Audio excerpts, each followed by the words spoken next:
보면 내가 예배당에 나가서 예배 드렸다. 하나님이 복을 주고 하나님의 은혜를 주고 하나님의 사랑해 주고 만사 형통하게 해주고 그렇게 해줘야 되지 않는가? 그건 거짓말이지. 그 다음에 내가 예수님 믿습니다. 그렇게 말을 했더니 내 생활, 내 자녀들 다 돌봐주고 어떻게 해준다. 다 거짓말이고. 그래서 현대 사회에서 하는 전도는 대부분 거짓말입니다. 전도는 대부분 거짓말이라는 것은 그런 거예요. 예수님 믿으면 행복해집니다. 거짓말입니까? 참말입니까? 거짓말입니다. 어떤 사람들에게는 참말이 됩니다. 근데 안 믿는 사람이 지금까지 예수를 안 믿었다는 것은 그 사람은 세 가지로 살아왔다는 겁니다. 첫째, 육체의 정욕, 안목의 정욕, 이생의 자랑. 그러면 육체의 정욕이 센 사람은 어째야 행복해집니까? 육체의 정욕이 채워져야지 행복해집니다. 그럼 예수님 믿는다 그랬지만 그 사람이 행복해지려면 예수님께서 그 사람의 육체의 정욕을 채워줘야 된다 그 말이에요. 그래야지 행복해지는 거예요. 그런데 주님은 그렇게 하시는 분이 아니고 오히려 육체의 정욕을 제거하라는 거예요. 육체의 정욕을 제어하라. 컨트롤하라. 그러니까 오히려 영의 싸움이 일어나면서 더 불행해질 수 있는 거예요. 성령님의 소욕과 육의 소욕이 충돌하면서 더 아무것도 못하게 된다는 갈라디아서나 로마서 말씀이 일어나가지고 더 괴로워질 수가 있는 거예요. 왜? 내가 내 안이 마귀와 성령님의 역사하심의 전쟁터가 될 수 있거든. 내가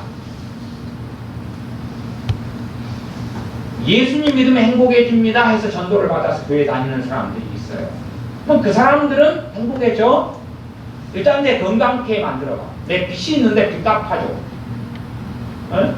내가 온갖 사고를 다쳤어. 이걸 다 수습해줘. 내가 사업상 빚을 졌어. 내 사업이 잘 안 돼. 하나님 갚아주시오. 그래야지 행복해질 거 아닙니까? 빚이 많은 사람이 예수님 믿으면 행복해집니다. 그러면 어떻게 행복해지죠? 빚이 다 갚아지고 돈이 많아져야 될 것 아닙니까? 육체의 정욕이죠. 예수님 믿으면 행복해집니다. 그 단순한 전도하는 그 멘트, 전도지, 이게 사기고 거짓말이다 그 말이에요. 이게 사기고 거짓말.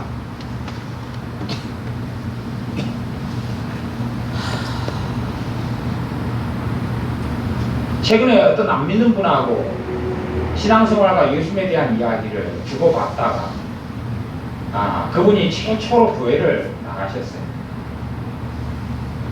그리고 이제 저한테 이야기를 하시는 거예요. 목사님, 교회를 제가 최초로 나갔는데 아무 일이 없어요.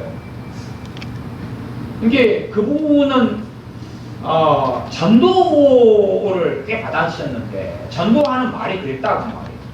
당신이 예배당에 나오고 이 교회에 나오고 예수를 믿으면 만사 형통하게 된다고, 행복하게 된다고, 모든 문제 해결된다고 전도를 받았다는 거예요. 내가 그래서 그것은 사기고 거짓말입니다 그랬어요.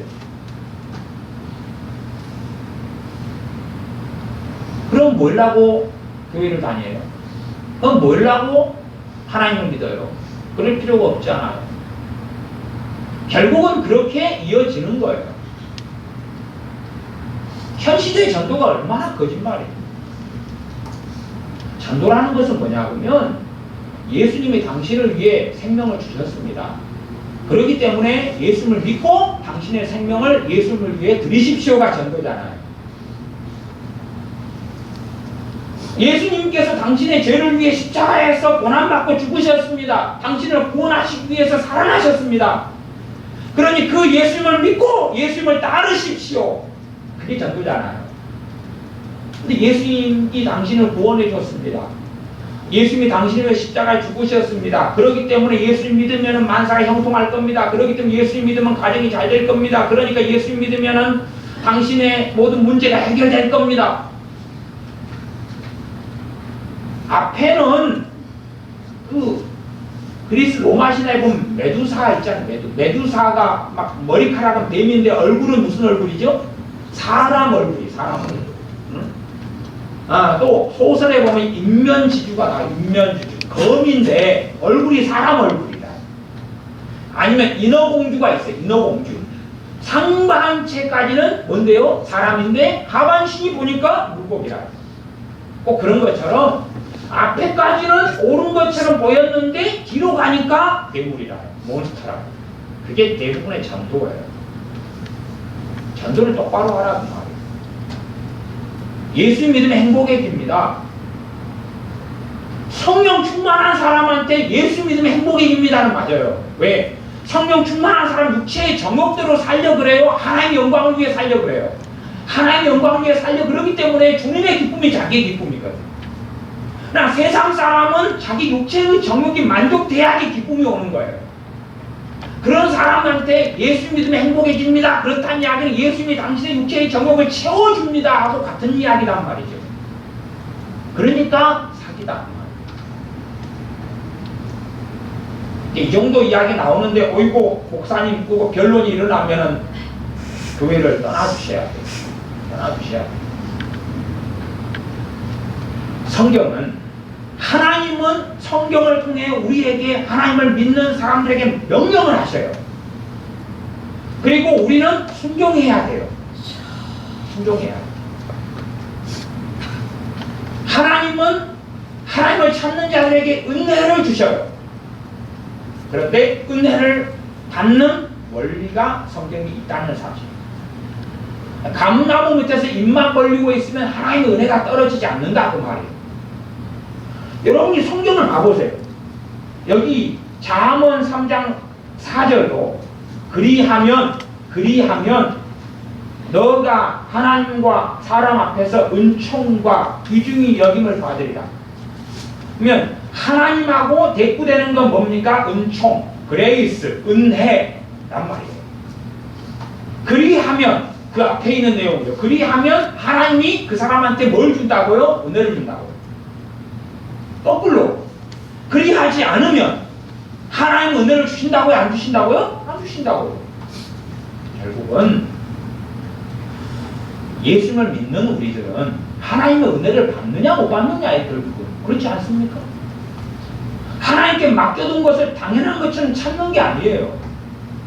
하나님의 은혜를 하나님으로부터 받느냐 못 받느냐지요. 극단적으로 제가 여러분에게 은혜를 줄 수 있습니까? 없습니다. 은혜는 하나님 것만이거든요. 하나님만이 은혜를 주실 수 있는 유일하신 분이에요. 그런데 어떻게 사람이든 어떤 교회든 뭐든지가 이 인간 세상에서 어떤 값없이 주는 어떤 구제로서의 은혜 말고 신적인 하나님만이 주실 수 있는 은혜는 그건 하나님과 1대1의 관계예요. 1대1의 관계. 하나님의 은혜를 못 받는 사람은 그 누구도 탓할 수 없어요. 그 누구. 남편이든 아내든 부모든 형제든 교회든 목회자든 자녀든 환경이든 친구든 회사 동료든 회사 사장이든 오너든 직장 상사든 나를 괴롭히려고 천대시하는 어떤 사람이든지 간에 탓할 수 없어요. 하나님의 은혜를 내가 못 받는다는 것은 하나님과 나와의 1대1의 관계에서 문제가 생겼다는 이야기예요. 그러니 그건 하나님하고만 해결할 수 있는 문제지. 그 누구하고 해결할 수 있는 문제는 아니에요. 물론 인간관계가, 개인관계가 하나님께서 주시는 은혜를 가로막는 경우는 그래도 많습니다만은 근원적으로는 하나님과 1대1의 문제예요. 사람들은 생각해 은혜라는 단어는 값없이 주시는 거잖아. 값없이 주시는 거 맞아요. 그 다음에 이제 성경을 떠나서 자기의 논리와 논지를 전개하는 사람들이 있습니다. 값없이 주시는 거니까 입만 벌리면 아니면 줘요 주세요 하면 주실 거라고 생각하는 사람. 그러니까 성경을 읽으시라 그 말이. 읽으시라. 성경에 없는 좌우로 치우치는 말씀을 벗어난 것 말고 말씀의 대로를 걸으라 그 말이에요. 그럼 그리하면 그래야지 하나님이 뭘 줍니까? 은총을 주리라. 은혜를 주리라. 은혜를 주리라. 하리스 은혜를 주시리라. 그리하지 않으면 안 주시죠. 그게 누구에게 하신 말씀입니까? 잠언의 첫 번째 대상은 이스라엘, 유대인, 하나님의 선민 이스라엘. 두 번째는 돌감람나무 가지들로서 이방인 우리로서 부르심 받았어. 접붙임 바 되어서 하나님의 자녀가 된 사람들인 우리. 그래서 잠언의 대상은 첫 번째는 이스라엘, 두 번째는 예수님을 믿은 이방인인 우리들이죠. 하나님과 사람 앞에서 은총과 귀중히 여김을 받으리라. 그리하면 사람에 대한 부분까지는 제가 전개시키지 않고 다루지 않았습니다. 1절부터 3절로 가죠. 그리하면의 내용이 있으니까 이걸 해야지만이 된다는 거예요. 해야지만이 된다는 거예요. 해야지만이 된다는 거예요. 1절 내 아들아 나의 법을 잊어버리지 말고 너 마음으로 나의 명령을 지키라. 그럼 나의 법 끄면 여러분이 생각나는 게 뭡니까? 법 끄면 생각나는 게 뭐죠? 제일 법 나오면 가장 먼저 생각나야 되는 게 있습니다. 십계명입니다. 법 끄면 십계명입니다. 모세가 하나님께 받아왔던 십계명 돌판이 생각나야 돼요. 아니면 여러분의 성경 뒷면이나 앞면에 기록되어 있는 그 십계명. 법 끄면 십계명이 생각나야 돼요. 왜? 모든 하나님의 법의 중심에가 있습니다. 그래서 종교개혁자들은 십계명에 대하여서 계속하여 설교했어요. 또 청교도들도 십계명에 대하여 계속하여 설교했어요.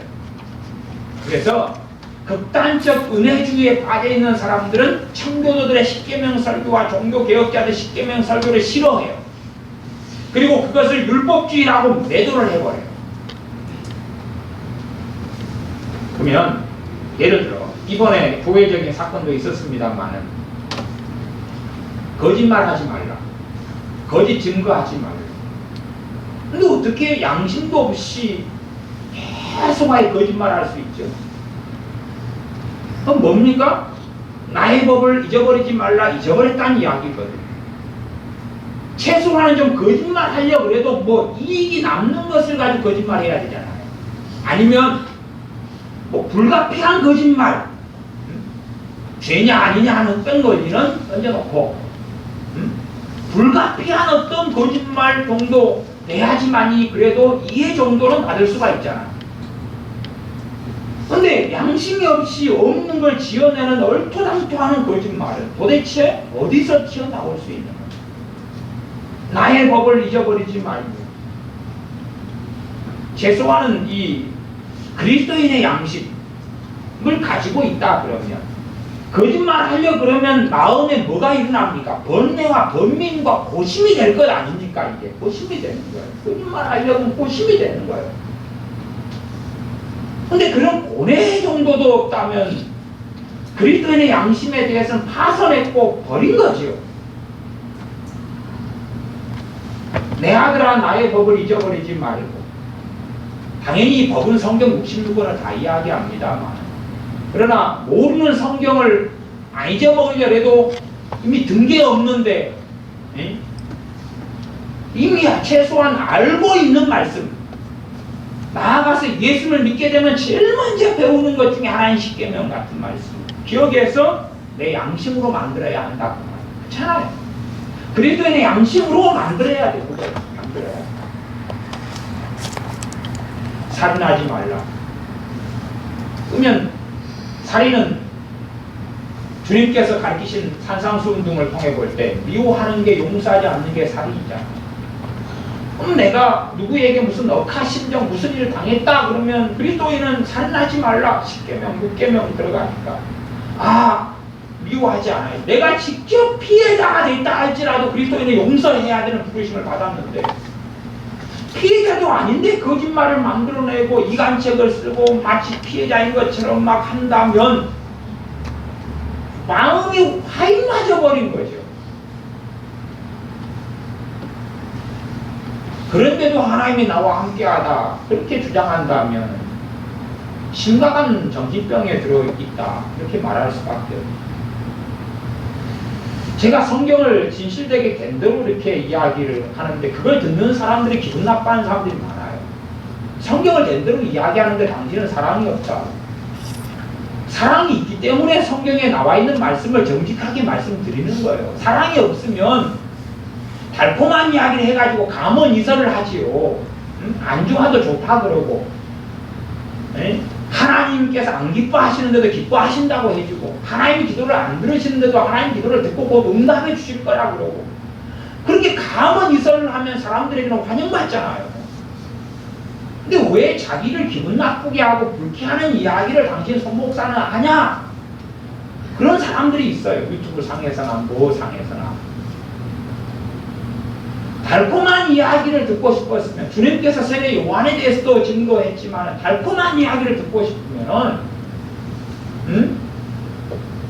언제든지 뭐 장사하는 가게에서는 손님은 왕이고 갑이기 때문에 장사하는 가게를 다니면 된다고 말이에요. 진리를 전하는 게 아니기 때문에 초콜릿 파는 가게에 가고 아이스크림 파는 가게에 가고 음식점에 가가지고 갑으로서 횡포를 부리라 그 말이에요. 그러면은 식당 종업원들이 막 살살살 빌고 해줄 것 아닙니까? 거기는 진리의 세계가 아니기 때문에 식당 종업원이 진리를 팔지는 않잖아요. 오늘 잠언 3장 초코파이를 팝니다. 오늘은 사도행전 2장의 케이크를 팝니다. 그러진 않잖아요. 진리를 전하는 게 식당이나 영업하는 것이 아니니까 저한테는 그런 것을 들으려고 하지 마시고, 성경에 있는 것을 설교하고 가르치는데 그것하고 어긋나는 이야기를 하라고 말이에요. 그렇지 감정이 상해가지고 뭐 성경 가지고는 토시를 잡을 게 없는데, 설교 가지고는 토시를 잡을 게 없는데 손목사의 태도가 마음에 안 들어. 그럼 넥타이가 이렇게 삐뚤어져서 하면은 손목사의 설교는 뭐 성경적으로 들리지 않는데 넥타이가 틀어져가지고 마음에 안 들어. 아니면 뭐 저 사람 머리숱이 앞숱이 갈수록 빠져. 그러니까 헤어스타일이 마음에 안 들어. 그래서 감정적으로 기분이 나빠. 누가 그런 이야기를 하더라고요. 하는 사람이 있어요. 그래서 내가 놀라는 거죠. 손목사 태도가 마음에 안 들어. 기분 나쁜 이야기를 하고 책망하더라도 웃으면서 예 안타까운데요.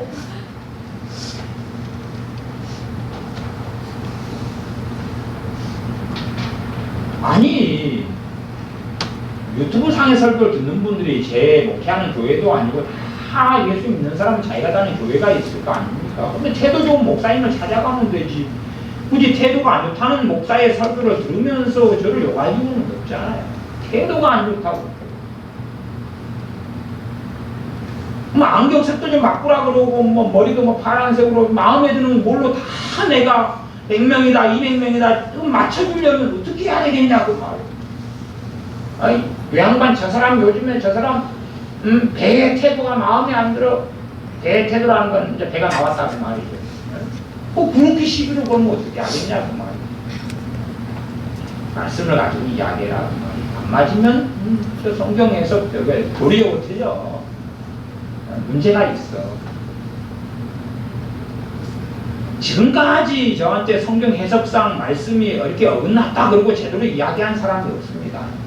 제가 지금까지 목회하면서 그런 사람이 제대로 이렇게 정확하게 이렇게 담긴 성경에서 틀렸다 이렇게 말하는 사람은 없어요. 그냥 자기가 감정상에서 말하는 사람이 있었어요. 뭐 지금도 있을 거고.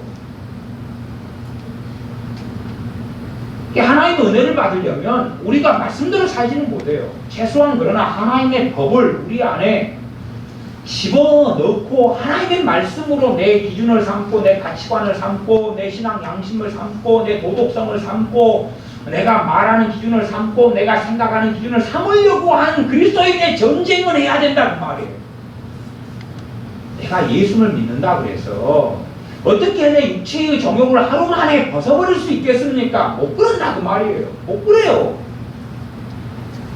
그렇기 때문에 예수님을 닮아가는 과정, 성화, 영적 성장, 영적 성숙 이야기를 성경이 하는 것입니다. 육체의 정욕을 제어하고 싸우라는 이야기를 성경이 하고 있는 거예요. 하나님 말씀을 내 안에 새겨서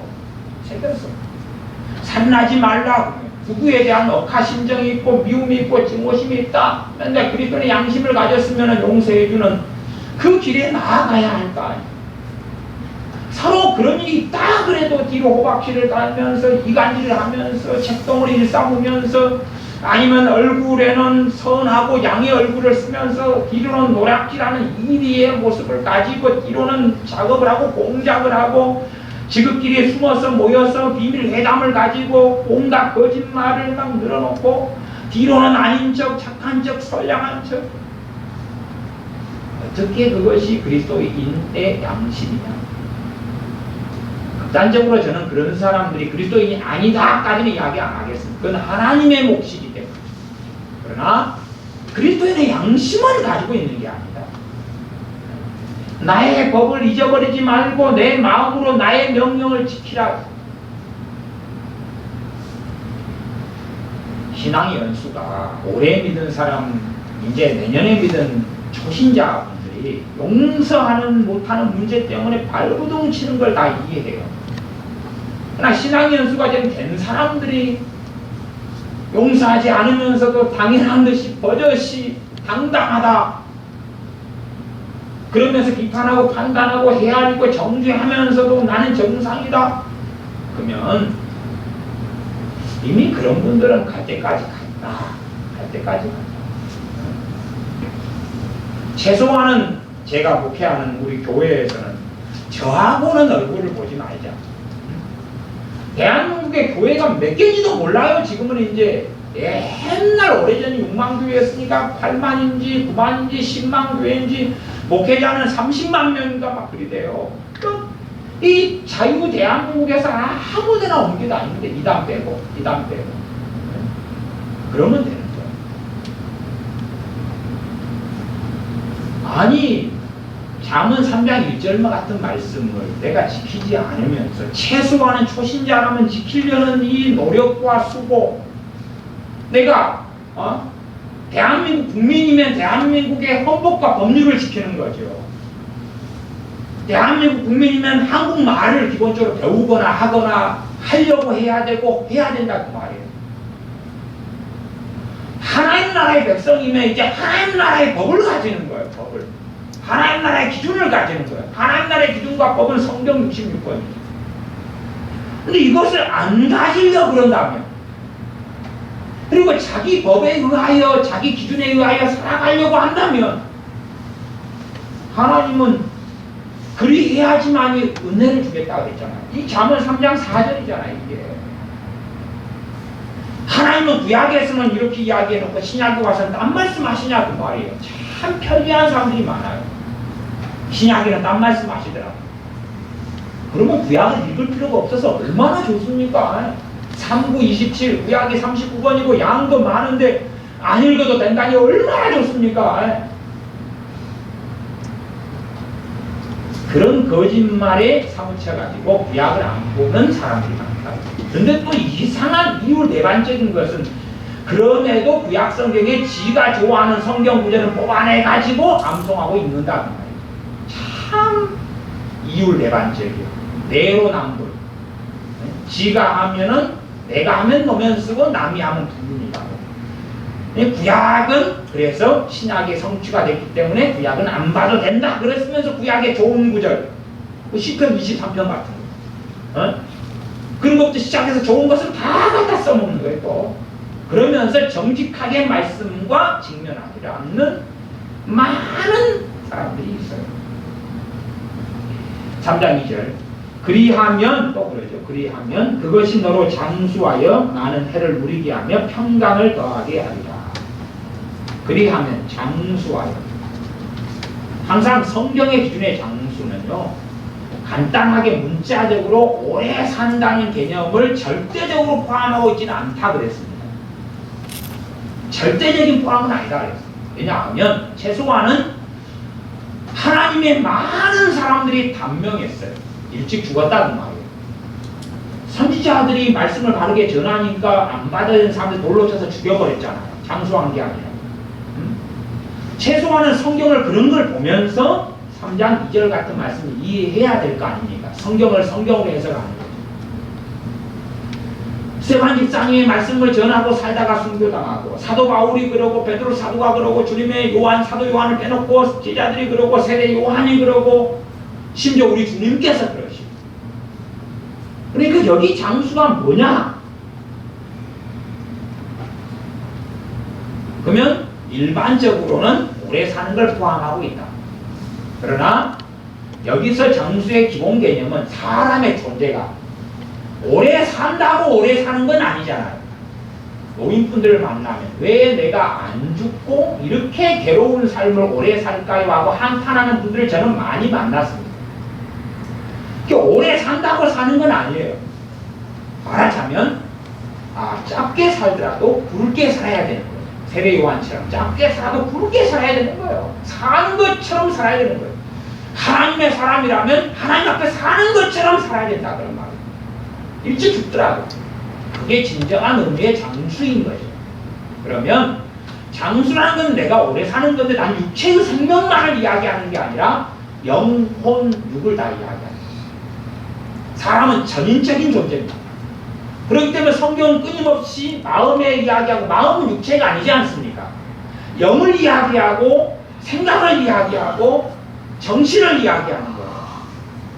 그게 사람이란 존재의 구성하는 핵심이기 때문에. 그러니 성경을 끊임없이 육체의 정욕을 따라서 육신에다가만 들이대면 안 되는 거예요. 사람은 전인적인 존재입니다. 영혼, 육의 전인적인 존재예요. 그러니 장수한다는 것은 하나님과의 좋고 바른 관계 속에서 살다가 빨리든 늦게든 인생을 마감하는 걸 이야기하는 거예요. 제가 최대한 여러분의 마음속에 변론이 안 일어나도록 이 장황한 이야기를 하고 있는 것입니다. 판단 안 받아요. 제가 멘탈이 약해가지고. 그러면 이 3장 1절의 말씀을 지키지 않으면 아버십니까? 많은 해를 누리게 하며 평강을 더하게 하리라. 평강은 육체적인 평강만이 아니라, 가정의 평강만이 아니라 근원적으로 뭘 이야기합니까? 자기 안에 있는 평강을 기본으로 삼는 것은 우리가 다 가지고 있는 지식이고 지혜고 상식이고, 내 안에 평안이 있는 거예요.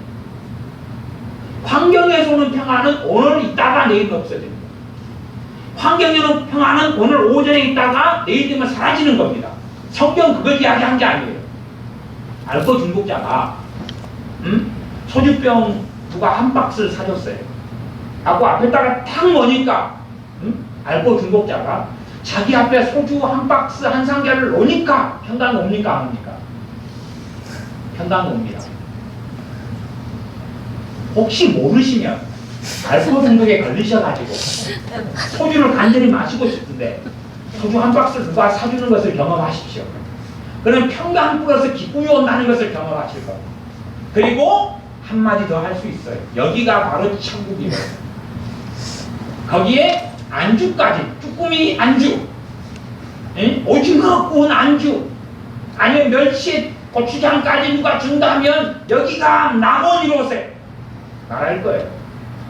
그러면 그것은 여기서 성경이 말씀하는 평강입니까? 아닙니까? 아닙니다. 나이트클럽을 좋아하는 여자가 나이트클럽을 가기를 한 달을 사모했는데 마침 돈도 있고 시간도 있고 아주 물 좋은 나이트클럽에 입장할 수 있게 되었습니다. 평강이 옵니까? 안 옵니까? 평강이 옵니다. 기쁨이 옵니다. 여기가 천국이로세. 그러니 여기서 평강은 하나님으로부터 오는 평강을 이야기하는 것입니다. 돈이 있어서, 건강해서, 적금 통장에 돈이 많아서, 잘 나가기 때문에 성공해서 오는 환경에서 평강을 이야기하는 게 아닙니다. 환경에서 평강도 의미를 담고 있기는 합니다. 담고 있기는 해요. 그러나 여러분이 신약 성경을 진지하게 읽으신 분들은 그리스도인 플러스 네모, 예수님을 믿는 그리스도인 플러스 네모라는 단어가 하나 있다면 그 네모 안에는 성경, 신약 성경 27권을 집중적으로 읽는 사람은 그 네모 안에 무슨 단어가 들어가야 되느냐 하고 질문을 던진다면 답을 알아맞힐 수 있어야 됩니다. 그리스도인 플러스 네모, 빈칸. 예제를 불러드리겠습니다. 1번 평강, 2번 기쁨, 3번 사랑. 그걸 이제 다 좀 해당됩니다. 그러나 그 중에 성경 구약성 27권에서 답을 찾는다면 하나를 찾아보시라 그 말이에요. 몇 번까지 했습니까? 3번 했나요? 4번 할 차례인가요? 4번 고난. 자, 뭡니까? 성경을 진지하게 읽은 분들은 예수님이 뭐라고 말씀했습니까? 나를 믿는 자는 핍박을 받으리라. 나를 믿는 자는 형제, 부모 찾아도 미워하고 죽일 수 있다. 죽이게 될 것이다. 선지자는 고향에서 환영받지 못한다. 여러분은 끊임없이 신약성경 27권 가운데 그리스도인과 고난이 함께한다는 것을, 팔복에서 마지막 8번째 주님께서 나를 위하여 너희가 핍박을 받으면 복이, 그리스도인 플러스 한 단어를 선택한다면 고난입니다. 그러면 평강이라는 단어가 환경하고는 상당히 거리가 멀다는 것을 알 거예요. 상당히 거리가 멀다. 그래서 사도행전에 보면 그리스도인들, 주님의 제자들, 또한 주님을 믿는 주님의 제자들은 얼마나 많은 고난을 통과했습니까? 얼마나 많은 거. 가는 곳마다 환영받았습니까? 가는 곳마다 직장이 장만되어 있고, 가는 곳마다 음식이 있고, 가는 곳마다 존경을 받고, 가는 곳마다 사랑을 받고, 존중을 받고 그랬습니까? 아니요. 이 동네에서 너희를 핍박하던 저 동네로 피하라. 그리스도인에게 신약성경에 나와 있는 가장 가깝고 근접한 단어 하나를 선택한다면 고난입니다. 얼마나 모세는 구약의 사람인데도 고난을 많이 당했습니다. 얼마나 엘리야 선지자가 얼마나 고난을 많이 당했습니다. 얼마나 예레미야 선지자, 얼마나 다윗, 얼마나 이사야 선지자, 얼마나 느헤미야가 고난을 많이 당했냐 그 말. 구약이든 신약이든 공통점입니다. 공통점입니다. 그러니 많은 해를 누리게 하며 평강을 더하게 하리라의 평강은 환경 이전에 근원적으로 하나님에게서 오는 하나님이 주시는 평강입니다. 그러면 알 거예요. 나에게 평강이 있는 거, 나에게 평강이 있는 거, 하나님으로부터 오는 평강이 있는 거 없다면 나는 1절을 지키지 않고 있기 때문에 그렇다. 1절, 3장 1절을 지키지 않고 있기 때문에 그렇다고. 하나님 말씀 명백하잖아요. 하나님은 거짓말 하실 이유가 없잖아요.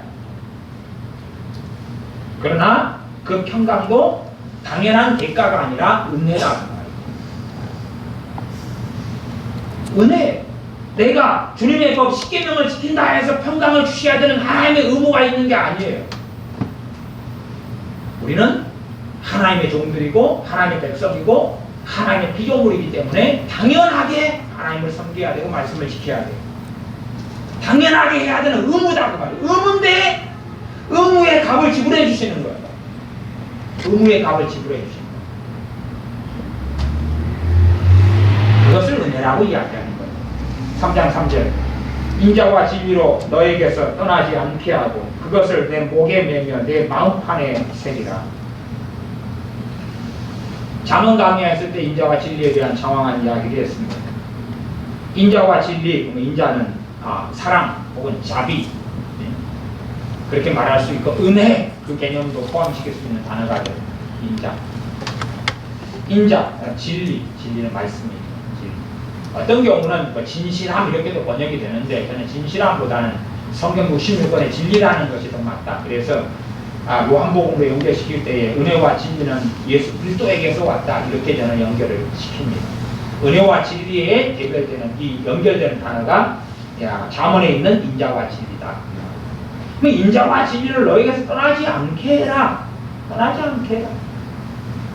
그러면 일단은 인자의 첫 번째 의미가 사랑이나 자비나 은혜라고 해도 첫 번째 것은 뭐냐 하면 하나님으로부터 오는 사랑, 하나님으로부터 오는 자비, 하나님으로부터 오는 3장 2절처럼 평강이 떠나지 않게 해라.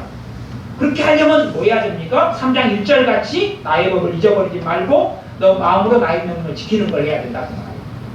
그래야지만이 하나님으로부터 오는 인자, 자비, 긍휼, 사랑, 평강, 은혜가 그것이 떠나지 않는다. 하나님이 주시는 기쁨과 하나님이 주시는 평강과 하나님은 뗄래야 뗄 수 없기 때문에.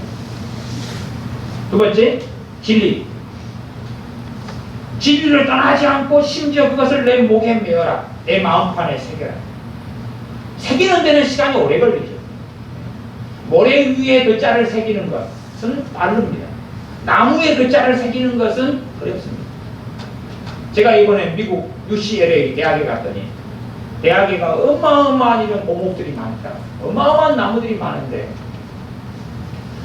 이 어마어마한 나름들이 나무 UCLA 대학을 거닐면서 봤는데 가만히 보니까 사람이 하는 짓이 다 똑같죠. 청춘 남녀 하는 짓이 다 똑같죠. 이름이 다 새겨져 있어요. 누구, 러브, 영어 이름으로. 자세히 보니까 한글로 그 많이 됐어요. 한글로.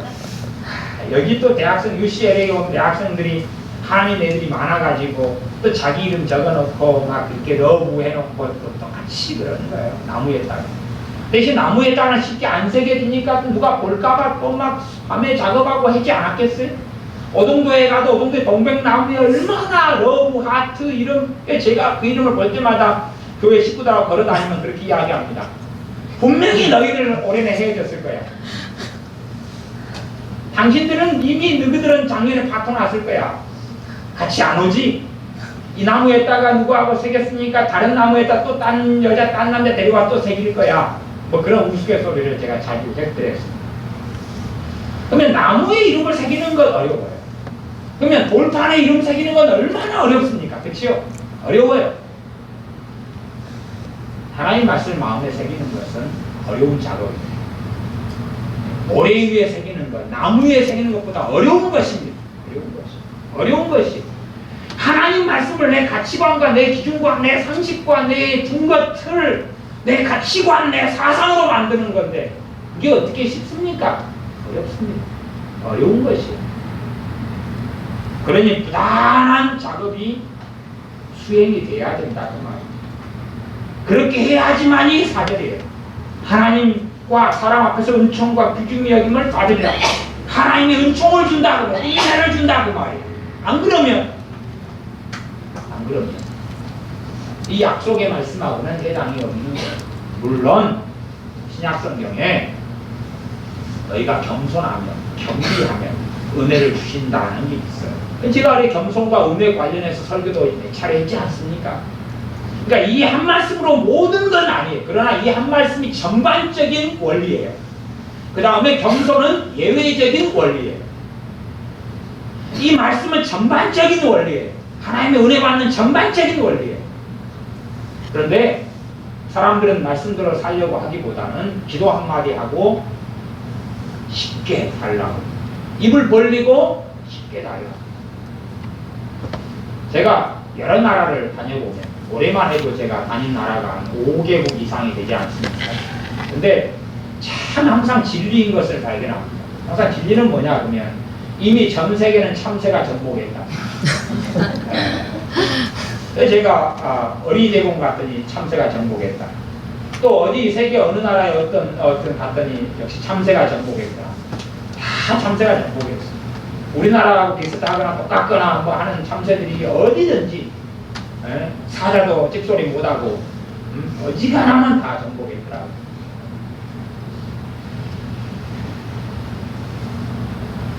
근데 하나님 말씀을 우리 안에 새기는 것은 부단한 작업입니다. 그렇게 우리가 해나가야 됩니다. 5절 너는 마음을 다하여 여호와를 의뢰하고 내 명철을 의지하지 말라. 내 명철을 의지하지 말라 그 말. 내 명철은 내 판단, 내 생각, 내 헤아림 그런 것이다. 그러면 하나님께서 우리의 판단이나 생각이나 헤아림을 별로 신뢰하지 않는다는 것. 나아가서 의지하지 말라 그 말은 하나님께서 우리의 판단이나 생각이나 헤아림이나 이 등등 이 명철이나 이것들 심지어 명철을 깨달음으로도 번역합니다. 깨달음이나 이런 것들에 대하여 의지하지 말라 그렇다는 이야기는 안 좋아하신다는 이야기죠. 하나님은 부정적이신 거죠. 부정적이신 거죠. 오히려 뭐 우리식으로 한다면 그렇게 말씀하셔야 되지 않겠습니까? 내 명철을 의지하지 말라 그러기보다도 똑똑한 사람들을 의지해라. 아니면은 슬기로운 사람들 명체를 가진 사람들을 의지해라. 그러거나 IQ 120 이상은 자기 명체를 50% 이상을 의지하고 100 밑으로는 80%는 버리고 뭐 그 정도가 좀 더 합리적이지 않을까 싶습니다. 그런데 어떤 사람을 막론하고라도 하나님께서 내 명체를 의지하지 말라. 누구를 막론하고라도 우리의 명체는 뭡니까? 일반적으로 우리가 이렇게 저렇게 생각하는 것입니다. 그게 우리가 명체를 의지하는 과정입니다. 또 변론을 하겠습니다. 제가 생각 없는 문해충이 되라는 이야기를 하지 않습니다. 성경은 생각하라 그러지요. 성경을 엉뚱하게 사람들은 가져다가 막 들이대는데 내 명체를 의지하지 말라 하고 생각하지 말라는 건 다른 이야기예요. 그러니까 어떤 생각은 어떻게 생각하는 건 내 명체를 의지하지 않는 거고 어떻게 생각하는 건 내 명체를 의지하는 거예요. 그런 구분은 이제 여러분이 알아서 하십시오. 그까지는 제가 시간도 부족하고 장황하게 떠먹을 수 있도록 요리해가지고는 드리지 않겠습니다. 근데 여러분이 하는 어떤 지혜는 여러분의 극단적 명체를 의지하는 거기 때문에 하나님 앞에 범죄고 어떤 여러분의 지혜로운 생각은 하나님을 기쁘시게 하는 거예요. 그래서 무엇으로 분별하고 판단할 수 있습니까? 열매로 판단해라. 열매는 무슨 열매입니까? 하나님으로부터는 은혜가 있는가? 하나님으로부터 평강이 내게 있는가? 하나님과 일대일의 관계에서 판단해라 그 말이. 돈이 있는가, 성공했는가, 잘 나가는가, 인정받는가 그런 거 말고요. 그런 거 말고. 그래서 내 명체를 의지하지 말라. 그것이 문해충이 되라는 게 아니에요. 하나님의 사람들은 그 누구보다도 시각을 가지고 분별하고 때로는 잘 판단하고 지혜롭게 생각하고 하나님 말씀을 상고하고 묵상하고 다니엘서 제가 강의하면서 다니엘이 뭐였습니까? 하나님 말씀을 묵상하고 상고하다가 깨달았다고 성경에 기록되지 않습니까? 계시를 받아서 깨달은 게 아니라 말씀을 묵상하다가 애언을 묵상하다가 상고하다가 연구하다가 깨달았다 그 말이 성경에 기록된 것이. 그러니 우리가 잘 여러분의 삶 속에서나 분별을 해봐야 돼요. 어떤 생각은 내 명체를 의지하지 말라에 정확하게 걸려 들어가 버리는 거예요. 어떤 생각은 주님을 기쁘시게 하는 거예요. 어떤 판단은 주님을 기쁘시게 하는 거예요.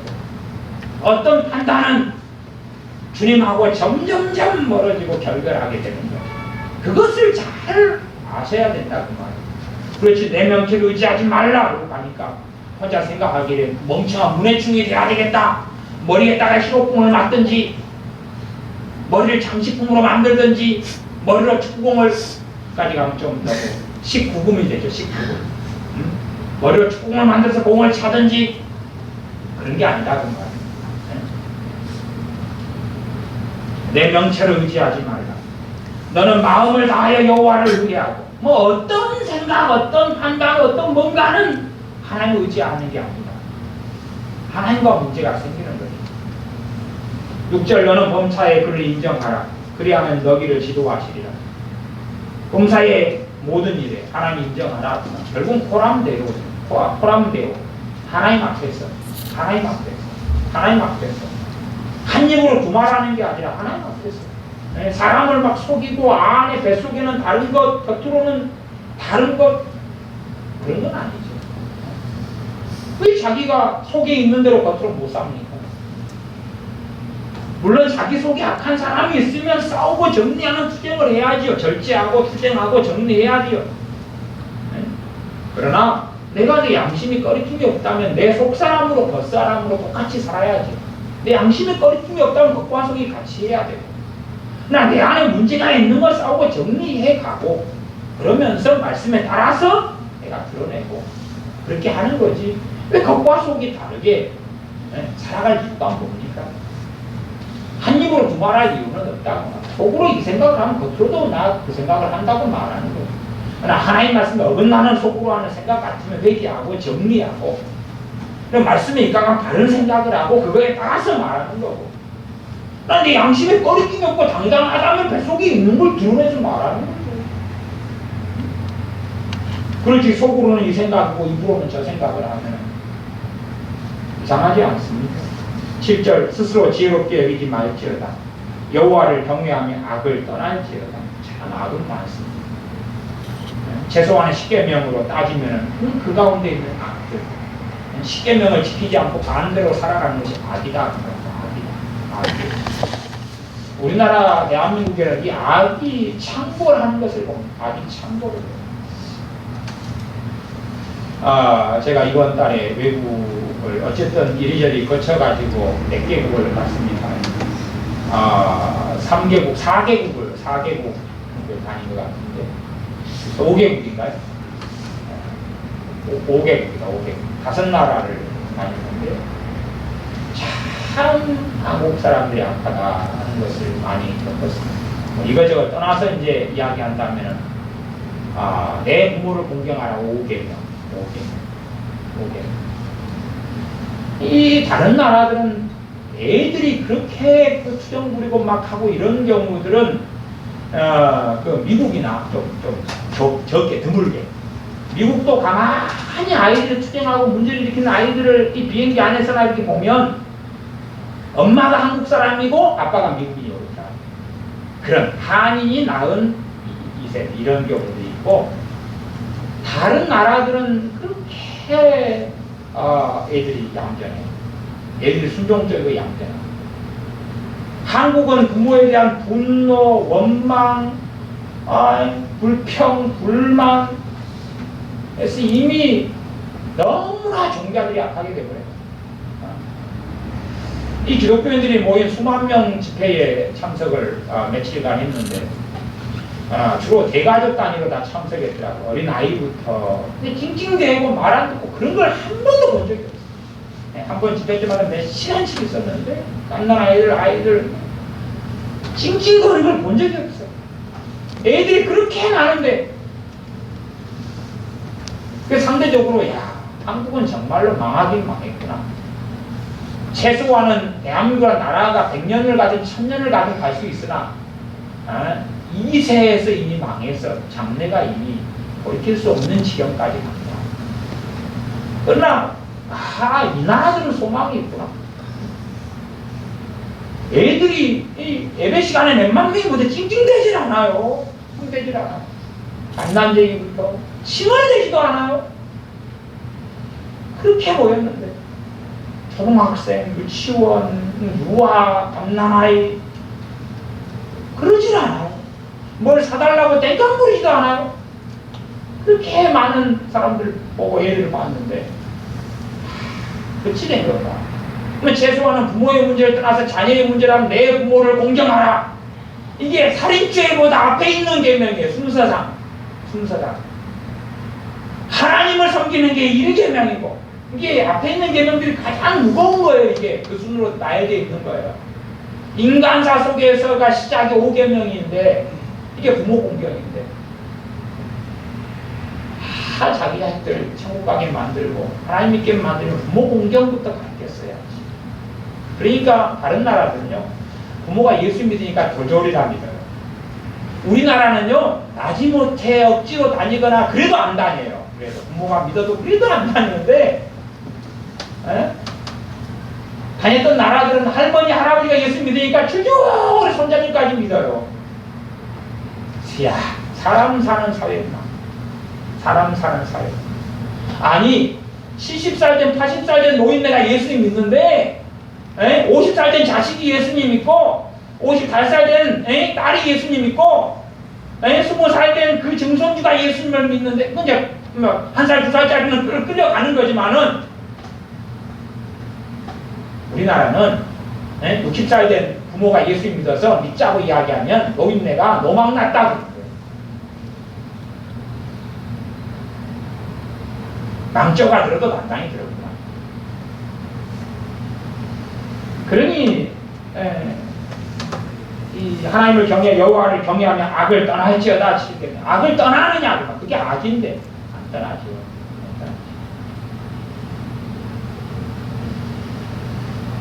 이게 겉으로는 부모가 자녀를 책망해도 수긍하는 척 하는 경우는 대부분이에요. 겉으로는 수긍하는 척, 따르는 척 하지. 마음에서는 이게 절대 수긍을 안 해요. 악이죠, 악. 마음에서는 수긍을 안 해요. 자기 마음을 꺾어버리질 않아요. 가라고 꺾어버리질 않는 거예요. 가라고 터져버리라. 그리고 말은 알았다 그러고 속으로는 딱 경고한 진을 쳐서 가지고 있는 거예요. 우리 자녀들.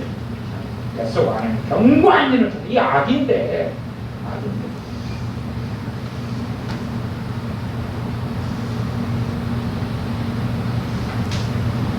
그래도 우리 지혜는 지혜가 그런 걸 그래도 다 경험해서 다 지나오는 그런 것이니까 그래서 지혜는 알겠지. 언니나 엄마나 이렇게 뭔가를 말하면 내가 안 받아들이고 막 견고한 진을 쳐가지고 막 있을 때 아내가 악을 품고 있을 때 악을. 그러나 이제 이것을 다 깨뜨려버리고 녹여버리는데 시간이 오래 걸리라 깨뜨려버리고 녹여버린 다음에는 이렇게 막 듣기 싫은 소리를 해도 그렇게 듣기 싫지를 않지 않아. 그렇지? 특히 지혜는 요즘 그런 걸 경험하고 살아오니까 제가 증인을 대동해서 이야기를 하는 거예요.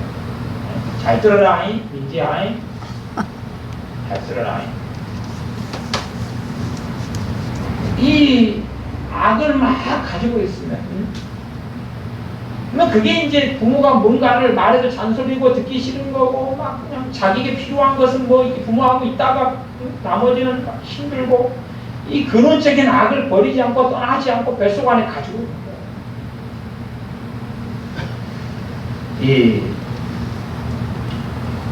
자세히 이야기하지 않겠습니다만 3장 11절 이하로는요. 지혜를 얻는 방법이 있어요. 지혜를 얻는 방법. 지혜는 지혜 더하기 네모 딱 한 단어 네모를 쳐면 거기에 들어갈 단어가 있어요. 지혜. 지혜를 얻으려면 하나님 지혜를 주십시오. 그건 단편적인 지혜를 받을 수가 있어요. 그것도 자주는 못 받습니다. 야고보서 입장에 있어서. 근데 하나님부터 지혜가 오는 건 플러스 한 단어가 있어요. 플러스 한 단어가. 잠언 강의 때 했는데요. 지혜 플러스 네모. 지혜도 한순간에 오지 않아요. 점진적으로 옵니다. 하나님은 무신세 한순간에 솔로몬처럼 확 줍니까? 사람 안 믿습니다. 사람은요, 지금은 진실이어도 내일은 진실이 바뀌어요. 여러분은 항상 경험합니다. 화장실 들어갈 때하고 나올 때하고 같습니까? 틀립니까?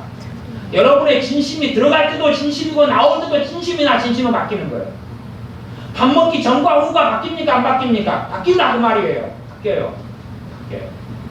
영화 보기 전과 후가 바뀝니까? 안 바뀝니까? 바뀌죠. 영화 보기 전에는 그냥 막 기대하고 설레다가 재미없는 영화였다고 나온 다음에 그냥 그렇죠. 거시기 하죠. 바뀌는 거예요. 바뀌는 거. 배고플 때는 이것저것 다 먹고 싶은데 막상 먹고 배부르고 난 다음에는 이것저것 다 싫어요. 진심은 바뀌는 거예요. 그렇기 때문에 하나님 진심이었는데요. 하나님은 사람을 알고 우리 주님도 사람을 아시기 때문에 사람에게 의지하지 아니하셨다고 말씀합니다. 지혜를 얻는 방법, 지혜 플러스 네모한다면 어려운 거 아닙니다. 그러나 정말로 어려운 겁니다. 답을 알아맞히기는 쉽습니다. 지혜 플러스 1번 사랑하면 지혜를 얻는다. 1번 사랑. 2번 자비로우면 지혜를 얻는다. 3번 기도를 많이 하면 얻는다. 4번 성경을 많이 읽고 잠언을 많이 읽으면 얻는다. 4번 책망을 받으면 얻는다. 뭐죠? 4번입니다. 책망을 받는다 할 때 책망을 받아가지고 내 마음에 깨트려지는 것. 안 깨트려지면 약해집니다.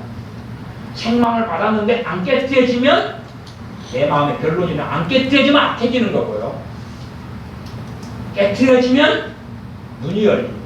그래서 우리 자녀들이 한국에 있는 우리 2세대 자녀들 이런 경우는 거의 대부분 지혜가 없습니다. 왜냐하면 부모의 책망을 받아서 깨트려진 일들이 거의 없거든요. 근데 책망을 받아 깨트려지면 지혜를 얻게 되는 거예요. 지혜를 얻게 되는 거예요. 깨트려지면 지혜가 없고. 그래서 자녀들이 몸은 커도 정신적으로 심정적으로 어른이 안 되는 대부분의 경우는 지혜를 얻지 못하기 때문에 그래요. 몸뚱아리는 커도 지혜를 얻지 못하는 이 미숙아가 뱃속 안에 있으면 미숙아의 특성은 있어요. 게으르고 나태하고 책임지지 않고 무책임하고 입 벌리고 있고 노력하지 않고 장래를 자기 일을 위해서 준비하지 않고 노력하지 않고 수고하지 않고 땀 흘리지 않고 애쓰지 않고 금수저 찾고 부모가 뭐 해주기 바라고 알아서 다 하나님이 준비해주기 바라고 이것저것 전부 다 못되는 삶으로 들어가. 그러나 어른이 되면 책임지고 어른이 되면 땀 흘리고 수고하고 노력하고 값을 지불하고 책임지고 책임에 비하지 않고 원망하기보다는 감사, 부모를 원망하고 탓하기보다는 부모의 은혜에 감사하고 보답하고. 끊임없는 비극은 우리나라 대한민국에는 일어나고 있습니다. 그래서 이 11절 이하로서 여러분이 잘 읽어보시면 책망을 받는 것은 정말 고통스러운 겁니다. 그러나 책망을 열매하게 했을 때에 채 한 명, 두 명이 제대로 받아들이지 못하고 나머지는 다 하게 됩니다. 그래서 저는 제가 정말 싫어하는 거예요. 책망하는 거. 정말 하기 싫어요. 왜? 책망하면 10명에 8명 이상 악해지거든요. 8명 이상 악해지는 거죠. 악해지는 거죠. 그러니까 이번에 이런 여러 사람들의 이런 문제나 일 같은 경우도 지 누구나 홍 누구나 뭐 여러 이 사람들도 결국은 책망을 받았는데 안 고친 것을 가지고 다 이간질고 나온 거예요. 자기가 안 받아들인 걸 가지고. 받아들이고 난 다음에야 지혜가 생겨서 그게 보이거든. 그 다음에야 보이거든. 안 보입니다. 자기 명철, 자기가 옳은 줄로 생각합니다. 7절 스스로 지혜롭게 여기지 말지어다.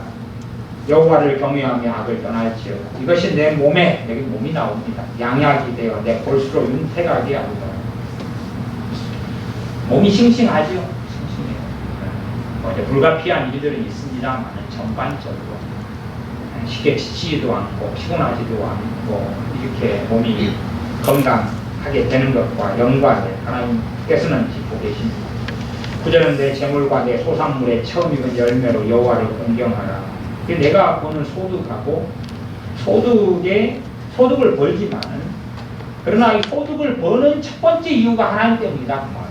하나님과 재물의 관점을 떠나지 않아요. 재물을 가지고 내가 잘 먹고 잘 살기 위해서 내 목주와 평안과 안락과 내 가정을 위해서가 아니라 벌어가지고 하나님을 먼저 생각한다. 하나님을 먼저 생각하는 것이 내 재물과 내 소산물의 처음 익은 열매라는 말이에요. 하나님을 먼저 생각하는 거예요. 뭐 어느 교회에 매냐 어쩌냐 저쩌냐 성교하냐 마냐 어쩌냐 그거 말고 기준의 중심이 하나님 중심인 거예요. 하나님 중심. 하나님 앞에서. 그리하면 내 창고가 가득히 차고 내 집들에 새 포도즙이 넘치리라.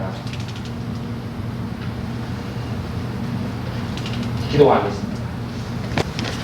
전능하신 아버지 하나님, 우리가 하나님의 법을 잊어버리며 하나님의 법을 마음에 새기지 아니하며 우리의 명철을 의지하며 우리 스스로 지혜롭다고 여기며 악하고 완악하게 악을 떠나지 않고 살아왔던 많은 죄악들이 있습니다.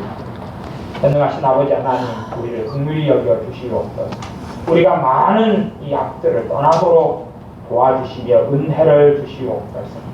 하나님의 법을 우리의 마음에 새기고 마음으로 하나님의 법을 지키는 우리가 되도록 전능하신 아버지 하나님, 우리를 불쌍히 여겨 주시옵소서.